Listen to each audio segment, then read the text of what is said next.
Hello বন্ধুরা, সবাই কেমন আছো? আশা করি সবাই খুব খুব ভালো আছো। আর আমিও তোমাদের ছোট্ট কুটুম্বরিকে নিয়ে মোটামুটি ভালোই আছি। শরীরটা দুজনেরই খুব খারাপ ছিল, কিন্তু এখন অনেকটাই সুস্থ আছি। আর রবিবার দিনে আমাদের কি হয় বলো তো, গোটা সপ্তাহে সবজি বাজার কিনে এনে রাখা হয়। তো সেগুলোই আমি সকালবেলায় যখন আমাকে দিয়ে গিয়েছিল দোকানের একটা ছেলে, তো আমি সেগুলোকে গুছিয়ে রাখার চেষ্টা করছিলাম। আর তোমাদের কুটুম্বরি দেখছিলোই তো, সবগুলোকে ঘেঁটে দিচ্ছিলো। এমনও অনেকবার হচ্ছে আমি ঝুড়িতে বা ফ্রিজে যেই ডিব্বাগুলোর মধ্যে রাখা হয় না, ওগুলোর মধ্যে গুছিয়ে রাখছিলাম, ও কী করছিলো না ফেলে দিচ্ছিলো। এরপর কি, সকালবেলায় ঘুটুম্বুরিকে একটা করে রুটি খাওয়াই।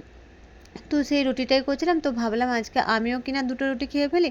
তো আর ওর পাপার জন্য সেই জন্য রুটি করছিলাম সকাল সকাল।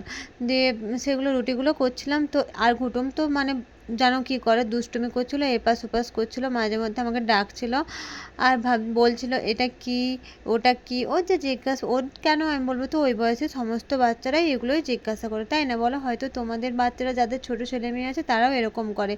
এরপর আমি রান্না বান্না করে তারপর বিকেলের দিকে একটুখানি চলে এসেছিলাম ছাদে। প্রতিদিন ছাদে কিংবা কোনো বাইরের দিকে যাওয়া হয়। আমি মনে করি সারাদিন অনেক কাজে কাটলেও বিকেলটা আমি যাই কাজই করি না কেন, পুরো বিকেলটা আমি আমার মেয়েকে দেওয়ারই চেষ্টা করি। এটা কিন্তু প্রত্যেক মা বাবারই উচিত, প্রত্যেক তাদের নিজের নিজের বাচ্চাকে সারাদিনের একটা সময় অন্তত তাদেরকে সবসময় দেওয়া। আমি কুটুমকে যতবার চেষ্টা করি যে যেটুকু সময় আমি নিজের কাজ বাজের মধ্যে ফাঁকা পাই, কুটুম্বুরিকে দেওয়ার চেষ্টা করি। কিন্তু তারপরে এই দেখো, এটা হলো এখনকার মায়ের জেনারেশন। কুটুম্বুরি কত রাগ করছে দেখছো, আমিও চকলেটটা খেয়ে নিয়েছি বলে। তো যাই হোক, আমি হচ্ছে এরপর ওকে ছাদে নিয়ে প্রতিদিনই ছাদে যাই, কিংবা আমাদের যেখানে রুমটা আছে জানো তো, রুমের পাশে একটা পার্ক আছে, বাচ্চাদেরই পার্ক। এখানে অনেকগুলো, জানো তো, এই সাউথ ইন্ডিয়াতে সবথেকে বড় আমার যে জিনিসটা ভালো লাগে সেটা হলো, আমাদের দেশে কি হয় বলো তো, যে পার্কে যেতে গেলে বা কোথাও মানে বড়দের পার্ক, বড়রাও থাকে, কিন্তু এখানে অনেক বাচ্চাদের পার্ক আছে। এরপর দেখো সন্ধ্যাবেলায় ছাদ থেকে ঘুরে চলে আসার পর মা মেয়ে দুজনে পড়ে, ছোটো বাচ্চা তো একদমই পড়তে চায় না।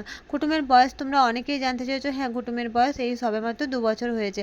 তো এর জন্য ওর সঙ্গে মজার ছলে বা ধরো আমি রান্না করতে করতেই হোক বা সবজি কাটতে কাটতেই হোক বা অন্য সময় কোনো জিনিস না, এভাবে মজার ছলে ওকে পড়তে বসাতে হয়, না হলে পড়তে। আর হ্যাঁ, একটা কথা দেখো, ঘুটুম কি সুন্দর আমাকে খাইয়ে দিচ্ছে তা না, হ্যাঁ ও কিন্তু সবসময় এটাই করে, যে কোনো মানে ও খাবে সাথে সাথে আমাকেও মানে খাইয়ে দিবে। হ্যাঁ, আমি বলতে পারি যে আমার 22 বছরের জীবনে মানে এই প্রথম, যে অনেকেই আমরা বলি যে আমরা মা বাবারা বাচ্চাদেরকে সব থেকে বেশি আগলে, আমার তো মনে হয় আমার মেয়েই আমাকে সব থেকে বেশি আগলে রাখে।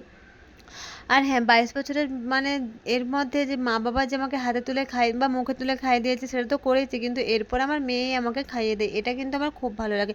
এভাবে মা মেয়ে দুজনে গল্প করতে করতে দুজনে মিলে পড়াশুনোও হচ্ছিলো, ও আমাকে খাইয়ে দিচ্ছে আমি ওকে খাইয়ে দিচ্ছি, এভাবেই হচ্ছে ওর পড়াটাও হয়। পড়া বলতে কি বলো তো, পড়ে তো মানে কি বলবো, অনেক পড়াশোনা করে, সেটা তোমরা বুঝতেই পারছো। হ্যাঁ, ও যেটুকু পড়লো, আমি মনে করি অভ্যাসটাই অনেক কিছু।